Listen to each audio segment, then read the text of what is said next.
On July 4th, 1914, while the rest of the world was teetering on the edge of a great war, the citizens of a young, rugged city called Seattle were looking at the sky. They weren't looking for planes or omens. They were looking at a miracle made of steel and white clay. Standing at 462 feet, the Smith Tower didn't just break the skyline. It shattered the ego of every other city west of the Mississippi. It was the tallest building in the world outside of New York City, a gleaming 42-story exclamation point at the edge of the American frontier. But behind the brass elevators and the Chinese-carved ceilings lay a story not of triumph, but a slow, agonizing evaporation of wealth. This is the story of the Smith family, industrialists who turned lead into gold, and gold into a monument that would eventually outlive their own bank accounts. It is specifically the story of the women and heirs left in the shadow of this giant. Imagine being the richest heiress in America, inheriting a fortune built on the click-clack of typewriters and the boom of shotguns, only to watch that fortune get swallowed by the very stone and mortar your father worshipped. To understand the fall, we have to understand the height. In the early 1900s, Seattle was a get-rich-or-die trying kind of town. The Klondike Gold Rush had poured millions of dollars in raw dust and nuggets through its ports. It was a city of mud loggers and dreamers. Then came Lyman Cornelius Smith. He wasn't a local. He was a titan from Syracuse, New York. He didn't come for the gold in the ground.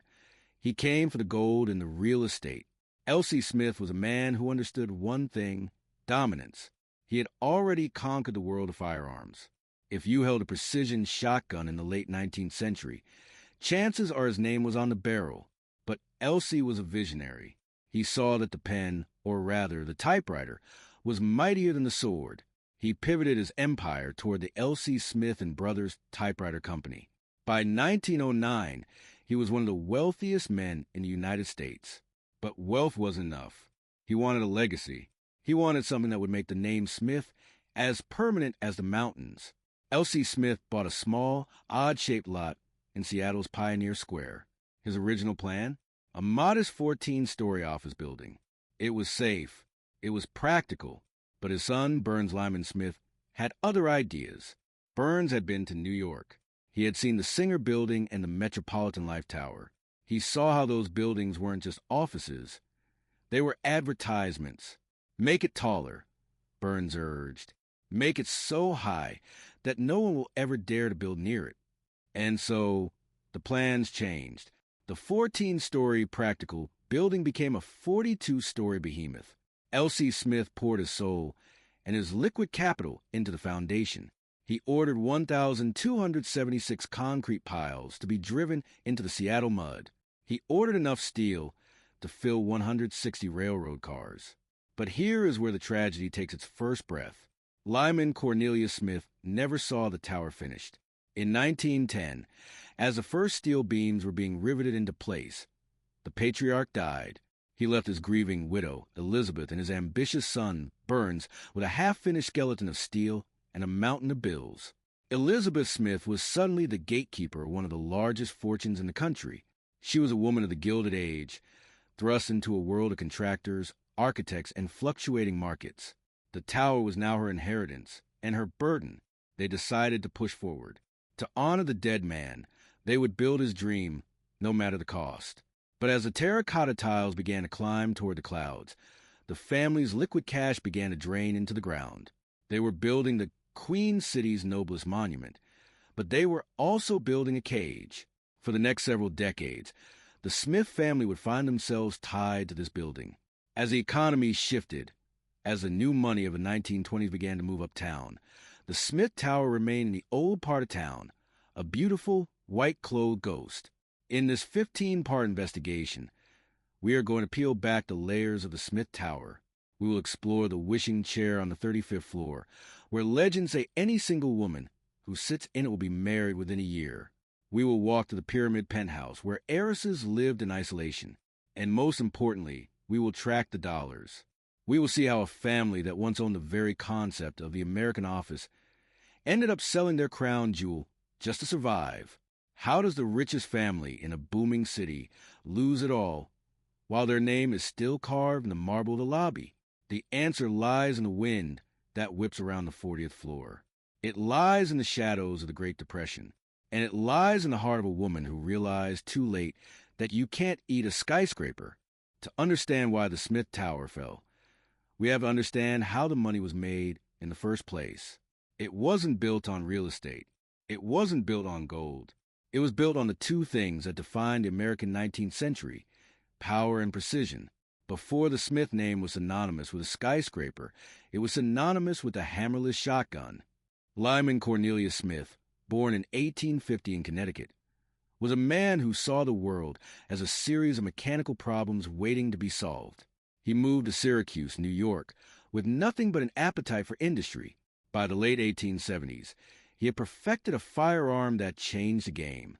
The L.C. Smith shotgun was a masterpiece of engineering, reliable, deadly, and elite. It was the weapon of choice for the American gentleman. But L.C. Smith was not a man to rest on a single success. He was a predator of opportunity. He watched the horizon, and in the 1880s, he saw something that most rugged frontiersmen ignored. He saw a small, clunky machine that sat on a desk, the typewriter. To the average person in 1880, it was a toy. To L.C. Smith, it was a future of global communication. In a move that shocked his peers, Smith sold his wildly successful gun business. He took every cent of that blood money and bet it all on the writing machine. He formed the Smith Premier Typewriter Company. This wasn't just a career change. It was a total reimagining of the Smith legacy. He wasn't just selling a tool. He was selling the infrastructure of the modern office. By the time the 1890s rolled around, the Smith Premier was the gold standard. If you were a lawyer in London, a banker in New York, or a shipping magnate in Hong Kong, you used a Smith. The wealth began to pour in, not in droplets, but in a flood. L.C. Smith became a typewriter king, an industrialist who sat atop a mountain of ink and ribbon. But here is the psychological seed of the tragedy. L.C. Smith was a man of old-world sensibilities living in a new-world pace. He believed in monuments. He believed that if you were the best, you had to look like the best. He lived in a palatial mansion in Syracuse, but his eyes were turning west. Why Seattle? In the late 1890s, Seattle was a gateway to Alaska. It was a town where a man could walk in a bag of flour and walk out with $1 million in gold dust. L.C. Smith saw Seattle not as a city, but as a giant, hungry mouth. It needed banks. It needed offices. It needed a headquarters that reflected the power of the Smith Premier Typewriter Company. L.C. Smith began buying land in Seattle with the casualness of a man buying a newspaper. He acquired the parcel at 2nd Avenue and Yesler Way. At the time, this was the heart of the city, the Pioneer Square District. It was dirty, it was loud, and it was filled with the ghosts of the Old West. L.C. Smith didn't want to just build an office. He wanted to build a cathedral to his own success. He wanted a building that would act as a giant billboard for his typewriters. He envisioned a structure that would make his competitors in the East look small. He was at the height of his powers. His wife, Elizabeth, lived a life of unimaginable luxury. His son, Burns, was being groomed to take over an empire that seemed invincible. They were the typewriter royalty. But there's a phenomenon in wealth called the zenith point. It is that exact moment when you are at your most powerful, just before the first hairline crack appears in the foundation. For the Smith family, the zenith was the 1909 plan for the tower. L.C. Smith sat in his office in Syracuse, looking at the sketches of a 14-story building. His son, Burns, stood over his shoulder. Burns was the catalyst for the grandiosity. He pushed his father to double the height, then triple it. "Father," he reportedly said, "why build a building when you can build a legend?" L.C. Smith agreed. He authorized the millions. He authorized the white terracotta, a material that would glow like a pearl in the gray Seattle rain. He authorized the Otis elevators, the fastest in the world at the time. He was pouring the family's liquidity into a giant, vertical stake in the ground. Then the universe intervened. In 1910, L.C. Smith died suddenly. He was 60 years old. He died before the first floor was even finished. He died leaving behind a grieving widow and a son who had the ambition of a king, but not the stability of a founder. The typewriter king was gone, leaving his family with a massive, unfinished hole in the ground in a city thousands of miles away. Elizabeth Smith was now one of the wealthiest widows in America, But her wealth was no longer in the bank. It was in the blueprints. She was inherited by a ghost dream. The typewriter money, which had seemed infinite, was now being sucked into a construction project that was growing more expensive by the day. The heiress and the son had a choice. They could scale back. They could build the 14-story building Elsie had originally planned and keep the millions in the bank. They could have lived quietly, comfortably, as the richest family in New York. But they chose the tower. They chose the gamble. They chose to build the highest monument in the West, unaware that they were building the very thing that would eventually leave them with nothing but the clothes on their backs. As the steel began to rise in 1911, the residents of Seattle watched in awe. They saw the Smith name being hoisted into clouds. They saw the glory. What they didn't see was the terrifying rate at which the Smith family's liquid fortune was evaporating. The typewriter was a machine that printed words. The Smith Tower was a machine that consumed fortunes. To understand why the Smith family, intellectual elites from the refined East Coast, felt safe dumping their typewriter millions into a rainy corner of the Pacific Northwest, you have to understand the madness of 1897. In July of that year, a steamship called the Portland docked in Seattle. It carried a literal ton of gold from the Klondike. The news hit the world like a lightning bolt. Overnight, Seattle wasn't just a sleepy timber town anymore. It was the golden ticket. It was the only gateway to the Yukon. If you want to get rich in the gold fields, you had to pass through Seattle. You had to buy your beans, your boots, and your shovels in Seattle. The city was vibrating with the energy of new money. It was a place where a man could walk into a bar a pauper and walk out a king. Lyman Cornelius Smith, sitting in his mahogany-paneled office in Syracuse, watched this from afar. He was a man of cold, hard facts, but even the most rational man could be infected by a gold rush fever. He didn't want to dig for gold. He wanted to own the city that supplied the diggers. Elsie Smith began to see Seattle as the New York of the West. He believed that the center of American gravity was shifting. The gold was the hook, but the real estate was the catch. In the early 1900s, Seattle was performing a feat of engineering that defied nature. They were literally moving mountains, the Denny Regrade, washing away massive hills with high-pressure water cannons to make the city flat and buildable. It was a city of pure, unadulterated ambition. This was the environment that seduced the Smith family. They saw a city that refused to say no to gravity or geography. Elsie Smith's son, Burns, visited Seattle during this period. He saw the bustling docks of Pioneer Square. He saw the sailors, the miners, and the emerging class of wealthy Seattle barons. He saw a city that was desperate for a landmark. At the time, the tallest building in Seattle was the Alaska Building, a mere 14 stories. To a man who owned the world's most famous typewriter company, 14 stories looked like a toy. The Smiths didn't just want to participate in Seattle's growth. They wanted to dominate it. They purchased the land at the corner of 2nd and Yesler, a spot that was essentially ground zero for the city's commerce. It was the intersection of the old world and the new. But here lies the golden ticket trap. When you build during a boom, you assume the boom will last forever. The Smiths looked at the Klondike gold and thought the faucet would never turn off. They assumed that the demand for a high-end office space in Seattle would only climb higher. They didn't realize that the gold rush economy is a fragile thing. It is built on speculation, on hype, and on the temporary transit of people. Once the gold was gone, once the miners stopped coming, Seattle would have to find a new soul. But in 1909, there was no sign of a slowdown. The Smith family began liquidating their safer assets in the East to fund the White Monument in the West. They were moving their chips from the steady, reliable world of manufacturing and putting them all on a single square of real estate in a frontier town. Elizabeth Smith, Elsie's wife, was initially hesitant. She was a woman who valued the stability of the Syracuse social circle, but she trusted her husband's vision, and she trusted her son's enthusiasm. The Smiths weren't just investors in Seattle. They became its patrons. They were treated like royalty when they visited. The local newspapers heralded the coming of the Smith Tower as the ultimate validation of Seattle's status as a world-class city. The Smith Tower, one editorial claimed, will be the lighthouse of our prosperity. Elsie Smith signed the contracts. He ordered the finest materials money could buy. He didn't want a Western building. He wanted a New York building. He ordered Mexican onyx for the lobby.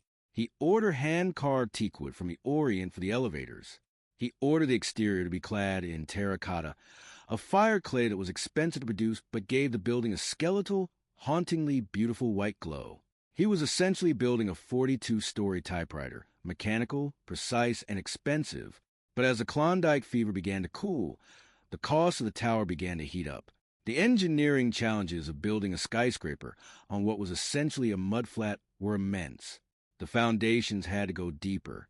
The steel had to be stronger. The golden ticket was starting to look like a very expensive bill. While the city of Seattle was cheering the rising steel beams, the Smith family's private ledgers were showing a different story. The typewriter fortune was vast, yes, but it wasn't infinite. Elsie Smith had built an empire by being careful, by counting every bolt and every ribbon. But in Seattle, he was no longer counting.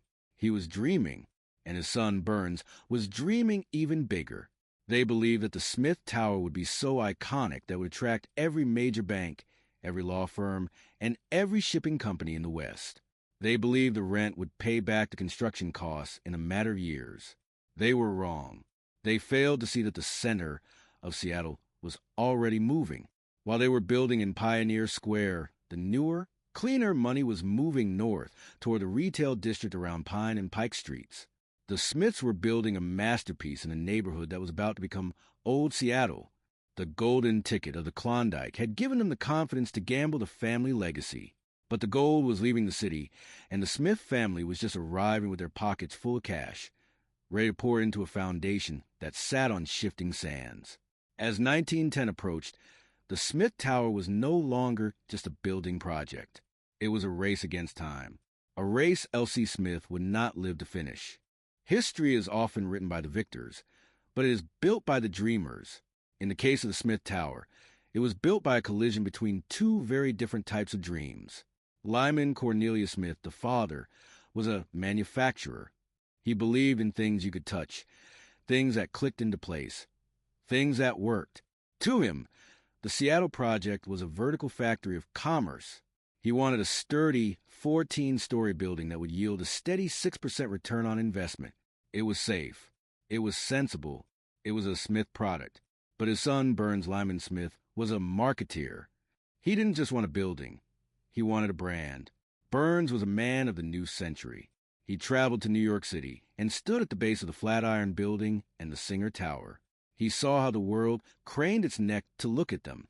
He realized that in the coming age of mass media, being big wasn't enough. You had to be the biggest. Father, Burns argued, a 14-story building is just another office. A 42-story tower is an icon. It will be the tallest thing west of New York. The publicity alone will sell 10,000 typewriters a year. This was a fatal pivot. Elsie Smith was 59 years old. He was a man who had conquered every industry he touched, but he was also a father who wanted to leave his son a kingdom. He listened to Burns. He saw the fire in the young man's eyes. And so, the typewriter king made a rare, uncharacteristic gamble. He threw the conservative blueprints into the fireplace and authorized a skyscraper that would defy every law of Pacific Northwest architecture. The cost estimate jumped from a manageable few $100,000 to over $3 million, a staggering sum in 1910, equivalent to nearly $100 million today. But here is where the story turns from a business venture into a Greek tragedy. Construction began in late 1910. The first steel pilings were being driven into the Seattle soil. Elsie Smith sat in Syracuse, receiving telegrams about the progress. But he would never see the first floor completed. In November 1910, Elsie Smith suffered a sudden, massive stroke. Within hours, the man who had built the empire was gone. The father's vision was now a son's ambition alone. Suddenly, Burns Lyman Smith was the man in charge. He was no longer just the son of a tycoon. He was the executor of a massive, unfinished, and incredibly expensive monument. Most heirs, faced with the sudden death of the patriarch and a massive debt-inducing project, would have scaled back. They would have reverted to the 14-story plan to save the family's liquidity. But Burns didn't blink. In fact, he doubled down. He didn't just want the tallest building. He wanted the most opulent. He ordered the exterior to be covered in terracotta, not just any clay, but specific bone-white glazing that required specialized artisans. He demanded 800 windows that would catch the sun. He insisted on the famous Chinese room on the 35th floor, a carved teakwood masterpiece that was a gift from the Empress of China herself, or so the marketing claimed. While Burns was ordering gold-leaf ceilings and hand-carved furniture, his mother, Elizabeth, was beginning to see the cracks. Elizabeth Smith was a woman of high society, but she was no fool. She saw the bank statements. She saw the typewriter money, which everyone assumed was a bottomless well, being diverted toward a construction site 3,000 miles away. She began to realize that the tower wasn't just a building. It was an apex predator. It was eating the Smith fortune. Every time a contractor hit a snag in the Seattle mud, Elizabeth had to sign a check. Every time Burns wanted a faster elevator or a more ornate lobby, the family stocks in the typewriter company were sold to cover the costs. The relationship between the mother and son became a silent tug-of-war. Elizabeth wanted to protect the family's future. Burns wanted to protect the family's name. "It must be the best," Burns would say. "If we build anything less, we dishonor father's memory." It was a brilliant psychological trap. By framing the skyscraper as a tombstone for Elsie Smith, Burns made it impossible for the family to stop spending. As the steel rose higher and higher throughout 1911 and 1912, the Smith family's liquid wealth plummeted. They were becoming asset-rich and cash-poor. They owned a mountain of white clay and steel, but their ability to weather a financial storm was vanishing. Burns was obsessed. He moved to Seattle to oversee the project personally. He lived in the construction dust. He became a local celebrity, the Prince of the Tower. But back in New York, the Smith typewriter business was facing new competition. Royal and Underwood were catching up.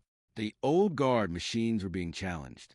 The family needed to reinvest in their factories, but they couldn't. The money was tied up in the 40th floor. By 1913, the tower was a skeletal giant looming over Seattle. It was beautiful. It was terrifying. And for the Smiths, it was becoming a black hole.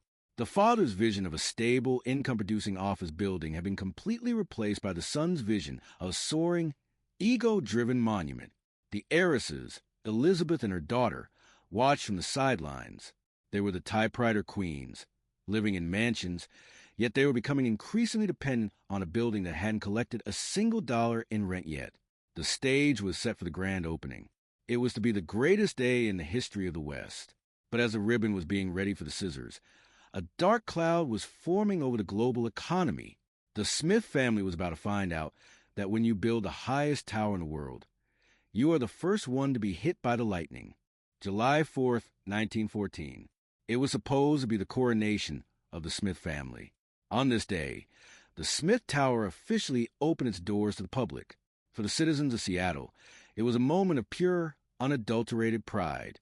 They had been a town of timber and salmon. Now, they were the home of the tallest building in the world outside of New York City. For 1,000 people lined up on the first day just to ride the elevators. They paid 25 cents, a small fortune at the time, just to stand on the observation deck and look down at the world.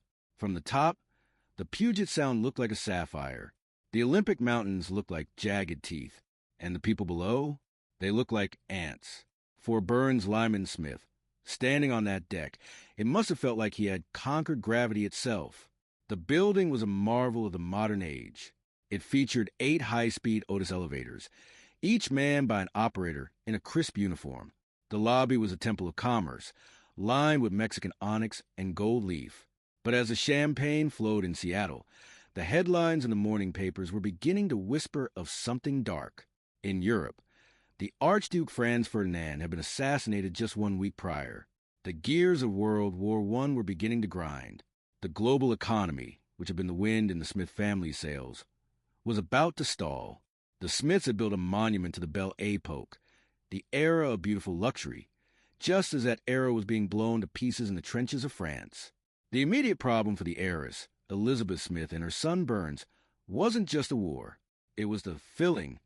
A skyscraper is a giant, vertical debt machine until it's full of tenants. To break even, The Smith family needed hundreds of lawyers, doctors, and shipping magnates to move in and pay top-tier rent. But 1914 was a strange year for Seattle. The gold rush money had matured or moved on. The new downtown was already shifting 6 blocks north to the retail core near Pike Street. Pioneer Square, where the Smith Tower stood, was suddenly looking old. The Smiths found themselves in a desperate marketing war. They began advertising the building not just as an office, but as a city in the sky. They pointed to the 35th floor Chinese room, filled with blackwood furniture and silk tapestries, as a height of sophistication. They told the public that the tower was fireproof, earthquake-proof, and the safest place in the West. But the overhead was staggering. The cost of electricity, the army of janitors, the elevator operators, and the property taxes on the tallest building in the West were draining the family's accounts faster than the rents could fill them. And then there was the typewriter problem. The Smith Premier Typewriter Company, the source of the family's original wealth, was facing a brutal transition. The world was moving toward visible type machines, where you could see what you were typing as you typed it. The old Smith machines were blind typers. The company had to spend millions on retooling and R&D to stay relevant. The family was being squeezed from both ends. Their manufacturing empire in the East needed cash to survive the war years, and their real estate empire in the West needed cash to stay lit. Elizabeth Smith, the widow, began to see the tower as a white elephant. In the language of the era, a white elephant is a possession that is so expensive to maintain that it eventually ruins its owner. She lived in a world of social grace, but she was now forced to sit in boardrooms and discuss occupancy rates and interest payments. The fortune that Elsie Smith had spent 40 years building was being carved up to pay for a building that many in Seattle were starting to call Smith's Folly. Burns, however, remained the eternal optimist. He moved into the tower's upper reaches. He treated the building as his personal fiefdom. He believed that the sheer prestige of the Smith name would eventually win out. But prestige doesn't pay the coal bill in the winter. By 1915, the Great War had frozen international trade. The shipping companies that were supposed to take up the 10th through 20th floors were scaling back. The Smith Tower, for all its beauty, was a ghost of its own expectations. The family began to borrow. They took out loans against their stock in the typewriter company to pay the taxes on the tower. It was a classic robbing Peter to pay Paul scenario. They were cannibalizing their past to save their future. The day the West Coast changed wasn't just about the height of a building. It was the day the Smith family stopped being the producers and started being the preservers. They were no longer creating new wealth. They were desperately trying to hold onto the stone and steel that bore their name. As the sun set on the Smith Tower's first year of operation, the white terracotta glowed like a bone in the twilight. It was a beautiful sight, but inside, the halls were too quiet. The elevators were too empty. The heiress and the son were now locked in a struggle with a 500-foot-tall silent partner. A partner that didn't care about the family's history, their grief, or their pride. It only cared about the bottom line. And the bottom line was turning red. In our next part, we will look at the strangest aspect of this architectural giant, the pyramid. We will go inside the penthouse in the clouds, where the heiresses attempted to live a life of luxury, while the ground beneath their fortune began to crumble. How do you maintain the illusion of being the richest heiress in America when your main asset is a half-empty skyscraper in a wartime economy? The answer lay in the very peak of the tower, a place where the Smiths could look out at the world and pretend it was still theirs. To the people walking the rainy streets of Seattle in 1916, the top of the Smith Tower was as mysterious as the moon. Above the 35th floor observation deck, the building tapered into a literal pyramid, a four-sided cap of glass and steel that housed the most exclusive residence in the American West. This was the Pyramid Penthouse. It was here that the Smith family, and later, those who dared to live in their shadow, sought refuge from the world they had built. Imagine living in a glass-walled triangle for 150 feet above the ocean. When the wind blew from the Puget Sound, the entire structure hummed. When the fog rolled in, you weren't looking at it. You were in it. It was a life of supreme isolation, a gilded cage built of 800 windows. But for Elizabeth Smith and the family, the penthouse wasn't just a home. It was a psychological fortress. as the typewriter fortune began to bleed out to cover the tower's massive operating costs. The Smiths doubled down on the image of opulence. If the world thought you were struggling, the banks would circle like sharks.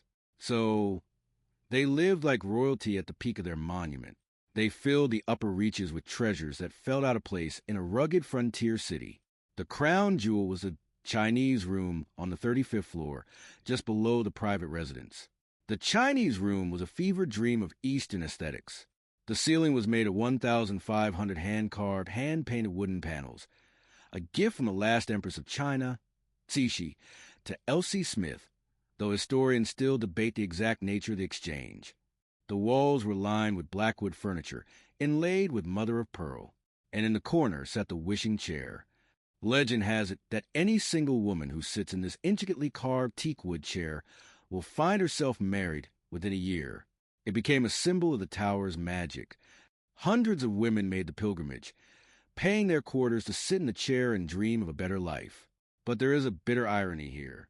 While thousands of women sat in that chair wishing for a husband and a fortune, the woman who actually owned the chair, Elizabeth Smith, was a widow whose fortune was slowly being devoured by the very room the chair sat in. The wishing chair promised a future. The tower was consuming the Smiths' past. Living in the clouds meant living with the constant reminder of what it cost to stay there. To heat the pyramid penthouse and the floors below, the building consumed tons of coal.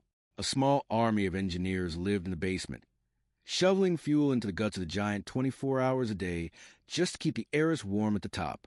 Every shovel of coal was a dollar the family didn't have. Burns Lyman Smith, the son, became obsessed with a view from the top. He would spend hours looking through telescopes at the harbor. He was watching the ships come and go, tracking the commerce of the city, trying to convince himself that Seattle was still the golden ticket. But the view from a 42nd floor is deceptive.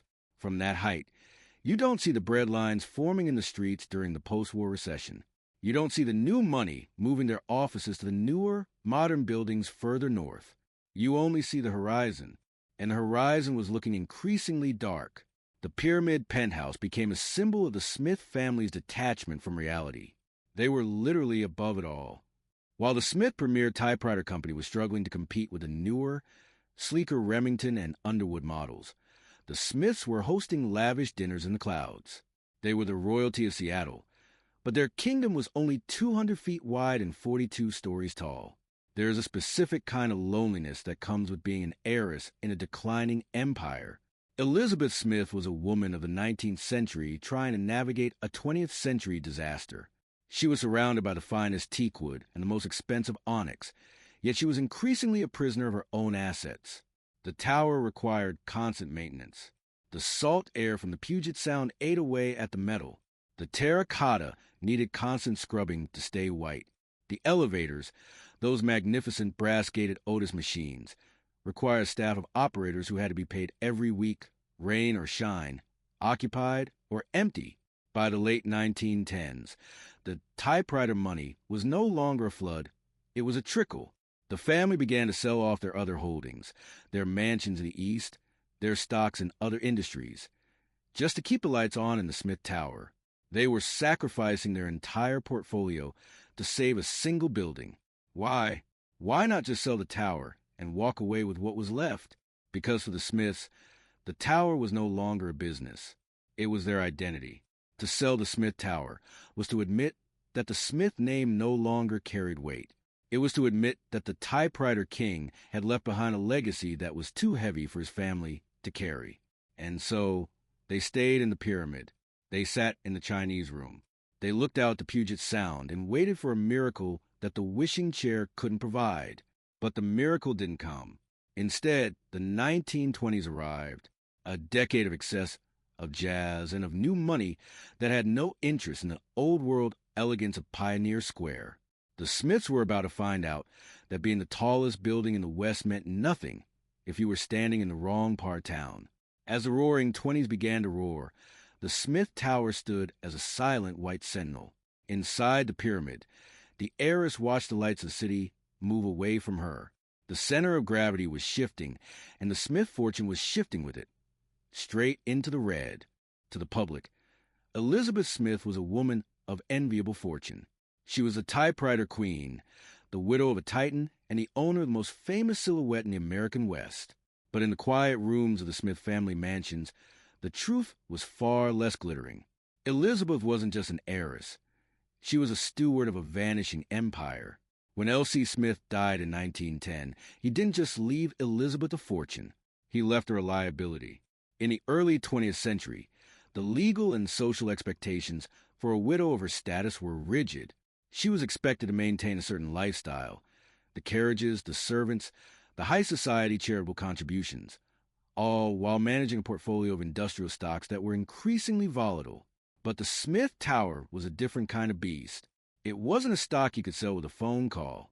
It was a 42-story mountain of fixed costs. Every month, Elizabeth faced a ledger that would make a modern CFO tremble. The property taxes on the tower were among the highest in the state of Washington. The insurance premiums for a building of that height, in a city prone to high winds and seismic whispers, were astronomical. Elizabeth Smith found herself in a psychological vice. On one side was her son, Burns, who viewed the tower as a family's ultimate marketing tool. To him, every dollar spent on the building was an investment in the Smith brand. On the other side was the cold reality of the typewriter market. By 1920, the L.C. Smith and Brothers Typewriter Company was no longer the undisputed king. The merger that created Smith Corona was a survival tactic, not a victory lap. The family's share of the profits was being diluted. The typewriter money that had built the tower was now a steady stream instead of a roaring river, and that stream was being diverted entirely to Pioneer Square. Elizabeth began to experience the heiress's paradox. She owned a building worth millions, yet she struggled to find the liquid cash to pay for her own lifestyle. There are stories from this era of the family's increasing frugality behind closed doors. While the lobby of the Smith Tower stayed polished to a mirror shine, Elizabeth was quietly selling off pieces of her jewelry. While the elevators were being retrofitted with the latest safety governors, the family's estate in Syracuse was being scaled back. She was house poor on a gargantuan scale. But the burden wasn't just financial. It was social. In the 1920s, Seattle's elite began to migrate. The wealthy families who had once lived in the shadow of the tower were moving to the Highlands and Capitol Hill. The business district was marching north toward the new Olympic Hotel and the department stores of Pine Street. Pioneer Square, the heart of the city when L.C. Smith bought the land, was becoming the old part of town. It was becoming the district of sailors, transit workers, and Skid Road. Imagine Elizabeth Smith, dressed in the finest silks, stepping out of her limousine at the base of her tower. She looks up and sees the white monument her husband dreamed of. But as she looks around the neighborhood, she sees the pawn shops and the dive bars beginning to creep closer. She was the owner of a palace in a neighborhood that was slowly turning into a slum. This is the moment where the heiress's burden became unbearable. To keep the tower prestigious, she had to keep the rents low enough to attract tenants. But the costs were so high that low rents meant losing money every single day. The tower was no longer an asset. It was a siphon. It was sucking the life out of the Smith family's other investments. Every time a bank dividend came in from their New York holdings, it was immediately wired to Seattle to pay the tower's utility bills. Elizabeth's daughter and other relatives began to murmur. They saw their inheritance, the typewriter fortune, being turned into stone and mortar that they couldn't spend. They saw a mother who was obsessed with protecting a dead man's dream at the expense of the living family's future. But Elizabeth remained steadfast. Perhaps it was out of love for L.C. Smith. Perhaps it was a refusal to admit defeat to the Seattle businessmen who had predicted the tower would fail. Or perhaps she was simply a passenger on a ship that was too big to turn around. In 1924, a decade after the grand opening, the Smith family still held the deed. They had survived the First World War. They had survived the post-war recession. They were still the owners of the tallest building in the West. But the victory was hollow. The Smith name was still on the door, but the family's bank accounts were a shadow of what they had been in 1910. They were living on the edge of a cliff, disguised by a white terracotta facade. And then the 1920s began to roar even louder. The era of speculation was here. Everyone was getting rich on paper. The Smiths, tied to their old world monument, couldn't join the party. They were locked in a struggle with gravity and history. Elizabeth Smith was aging. The burden of the inheritance was etched into her face. She had spent 14 years trying to keep a skyscraper afloat in a sea of red ink. She had played the part of the richest heiress to perfection, but the costume was getting heavy. She was about to face the ultimate test, a test that no amount of typewriter sales or wishing chair legends could prepare her for. The Great Depression was still years away, but for the Smith family, the Great Decline had already begun. The cracks weren't in the building. They were in the legacy. How long can you hold on to a dream before it pulls you under? In our next part, we look at the cracks in the terracotta. As the 1920s come to a close, the Smith family realizes that the world is moving faster than their elevators can climb. The center of Seattle has moved. The money has moved. And the Smith family is left standing in the rain, holding the keys to a kingdom that no one wants to visit anymore. By the mid-1920s, the Smith Tower had a problem that no amount of white paint or brass polish could fix. It was a victim of the one thing no architect can control: geography. When L.C. Smith first broke ground in Pioneer Square, it was the beating heart of Seattle. It was where the banks were, where the government sat, and where the wealthy did their business. But cities are living organisms. They move, they breathe, and in the 1920s, Seattle's heart began to migrate. The new money was moving north. The department stores like Frederick and Nelson and the grand new hotels were being built blocks away from the Smith Tower. To the young, fashionable businessmen of the Roaring '20s, Pioneer Square was starting to feel dirty. It was the district of the docks, the saloons, and the past. The Smith Tower, for all its height, was standing on the wrong side of history. Inside the building, the cracks in the terracotta were becoming literal and metaphorical. While the exterior of the building was designed to be timeless, the mechanical world was changing. The high-speed elevators that had been a miracle in 1914 were now becoming standard. The massive coal-fired boilers in the basement were becoming relics as the world moved toward cleaner, more efficient oil and electric heating.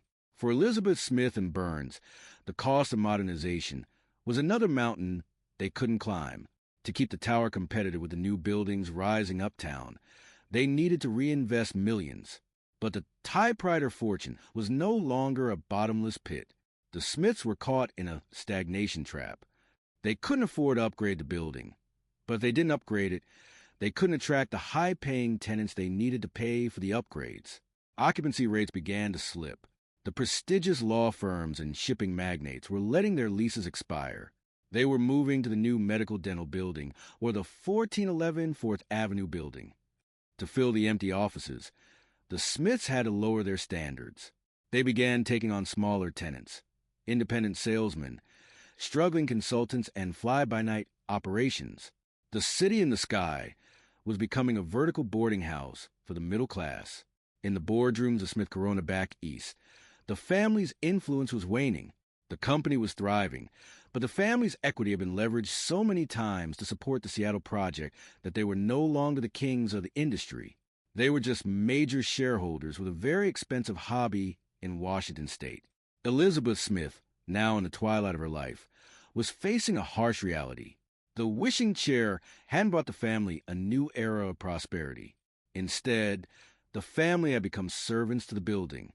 There's a specific kind of desperation that occurs when you're trying to maintain a facade of extreme wealth while your liquidity is at zero. The Smiths were asset-rich, but they were cash-poor. They owned a building valued at over $5 million, but they struggled to cover the monthly payroll for the elevator operators. Burns Lyman Smith, ever the showman, tried to spark new interest in the tower. He hosted events in the Chinese room. He invited celebrities and dignitaries to the observation deck. He leaned into the building's legend status.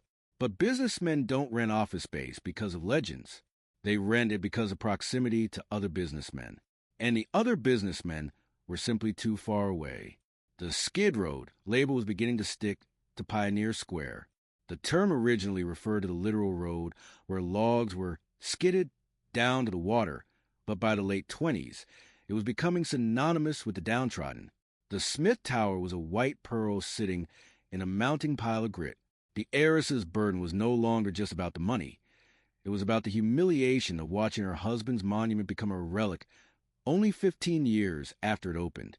Then came the whispers of a market correction. In 1927 and 1928, while the rest of America was intoxicated by the soaring stock market, the real estate market in Seattle was cooling. The boom had outpaced the demand. There were too many office buildings and not enough businesses to fill them. The Smith family's debt was structured like a house of cards. They relied on the tower's income to pay the interest on the loans they had taken out to build the tower. It was a closed loop. If the occupancy dropped below 80%, the loop would snap. Elizabeth Smith began to retreat from public life. The vibrant woman who had once navigated the highest circles of Syracuse and New York was now a ghost in her own penthouse. She was surrounded by the finest Mexican onyx and Chinese blackwood, but she was listening to the sound of silence in the hallways below. The cracks in the terracotta were a warning. The building was physically sound. It would stand for a century, but the financial foundation was crumbling. In late 1928, a proposal was brought to the family. An investment group wanted to buy the tower at a fraction of its construction cost. It would have been enough for the Smiths to walk away with their dignity and a modest, comfortable fortune. Burns refused. He couldn't let go. He believed that the cycle would turn. He believed that Pioneer Square would become the center of the city once again. He believed that the Smith name was too big to fail. It was the ultimate gamble of the Gilded Age mindset. He was betting the family's entire existence on a world that no longer existed. The Smiths entered 1929 with their heads held high, their tower gleaming white in the sun, and their bank accounts dangerously close to empty. They were waiting for a miracle. What they got instead was a Black Tuesday that would turn their white monument into a tombstone for the family fortune. On October 29th, 1929, the music didn't just stop. It was as if the floor had been ripped out from under the American dream. Black Tuesday. In a single day, fortunes that had taken generations to build were vaporized in a matter of hours. For the Smith family, the Great Depression wasn't a storm they could weather in a sturdy harbor. They were already out at sea, and their ship, the Smith Tower, was made of lead, not wood. The typewriter, once a revolutionary tool of progress, was suddenly a luxury many businesses couldn't afford to replace. Sales of Smith Corona machines plummeted, but the real disaster was the tower itself. A skyscraper is a living, breathing creature that demands to be fed. It eats electricity, it eats coal, it eats labor, and most of all, it eats interest. By 1930, the fortress under siege was literal. The Smith family had leveraged their stock in the typewriter company to keep the tower afloat during the lean years of the late 20s. Now, that stock was worth pennies on the dollar. The banks, once deferential to the typewriter royalty, were now calling in their markers. The vacancy rate in the tower began to climb like a fever. One by one, the remaining law firms and insurance agencies shuttered their doors. The city in the sky was becoming a hollow shell. Imagine the scene inside the pyramid penthouse. Elizabeth Smith, the aging matriarch, sat in her glass-walled triangle, looking out at a city that was paralyzed. Below her, in Pioneer Square, Hoovervilles, shanty towns made of cardboard and scrap metal, were springing up. The very ground the tower stood on was surrounded by the desperate and the destitute. The contrast was staggering. At the top, Mexican onyx and Chinese blackwood. At the bottom, men standing in bread lines that stretched for blocks. The Smiths were facing a brutal mathematical reality. The building's fixed operating costs remain at roughly $20,000 a month, nearly $350,000 today. With the offices emptying out, the rental income wasn't even covering the coal for the boilers. Elizabeth and Burns were forced into a series of financial last stands. They began laying off the very staff that gave the building its prestige. The elevator operators, who once wore white gloves and crisp uniforms, were reduced in number. The meticulous cleaning schedule was slashed. The white terracotta, once scrubbed until it shone like a pearl, began to collect the soot and grime of city in decay. The wishing chair on the 35th floor sat empty. No one was paying a quarter to wish for a husband when they were wishing for a loaf of bread. But the most painful blow was the social collapse. The Smith family had always been defined by their name. In Syracuse and Seattle, Smith meant stability. But as news leaked out that the family was struggling to pay the property taxes on their monument, the aura of invincibility vanished. Burns Lyman Smith, the man whose ambition had tripled the height of the tower, was now a man haunted by his own creation. He had spent his life trying to live up to his father's ghost, only to realize he had built a tomb for the family's future. He spent his days in the tower, pacing the empty corridors. He would listen to wind whistling through the elevator shafts, a sound that residents called the tower's moan. It felt as if the building itself was grieving. By 1931, the situation moved from concerning to terminal. The county was threatening to seize the building for unpaid taxes. The Smith family's private wealth had been almost entirely liquidated. The mansions in Syracuse were gone. The art collections were sold. Everything had been sacrificed to keep the white monument from falling into the hands of the banks. Elizabeth Smith's health began to fail alongside the fortune. The stress of the heiress's burden had finally broken her. She had spent 20 years as the guardian of a dream that had turned into a nightmare. She was a woman of a vanished era, trapped in a skyscraper that the modern world no longer wanted. She realized, perhaps before Burns did, that the battle was lost. You cannot fight a global economic collapse with a wishing chair and a legacy. The banks were no longer asking for payments. They were demanding the keys. The Smith Tower, the tallest building in the West, the pride of the Pacific Northwest, was about to become the world's most expensive foreclosure. But for the Smiths, the loss wasn't just financial. It was the total erasure of their standing. They had gone from being the richest heiress in America to being the owners of a white elephant that no one would buy. In our next part, we witnessed the forced exit.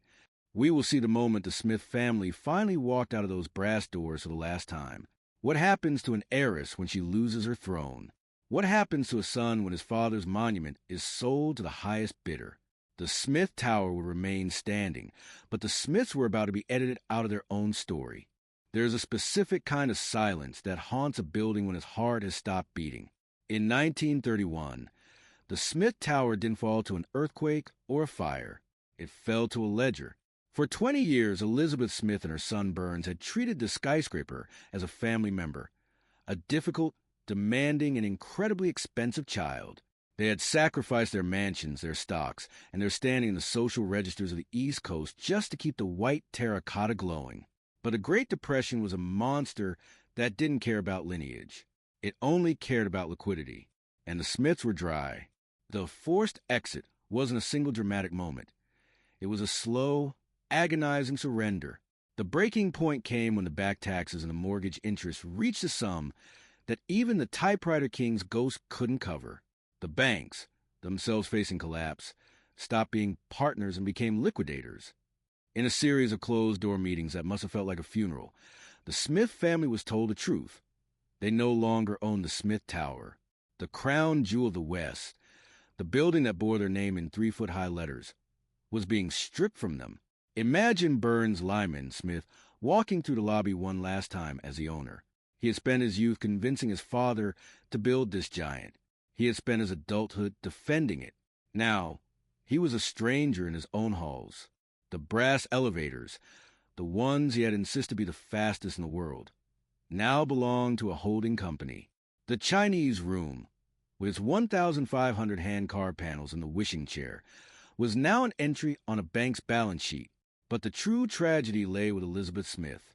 She was the heiress who had inherited a debt. When she walked out of the brass doors for the last time, she wasn't just leaving a building. She was leaving the myth of her own life. For 2 decades, she had played the role of the matriarch of the tower. She had hosted the dignitaries. She had sat in the pyramid penthouse, looking out at the Pacific Northwest as if it were her private garden. Now, she was a woman in her 70s with nowhere to go that wasn't a reminder of what she had lost. The foreclosure was a public humiliation. In the 1930s, wealth wasn't just money, it was character. To lose a fortune on such a massive scale was seen by many as a moral failing.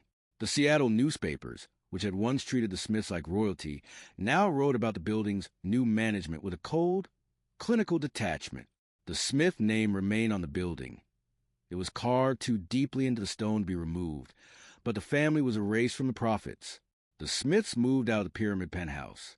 They took their personal trunks, a few pieces of saved jewelry, and the heavy burden of what if. They retreated to smaller, more modest accommodations, places where the ceilings weren't gold-leafed and the windows didn't look out over the entire world. The transition from a 42-story palace to a standard apartment is a psychological shock that few recover from.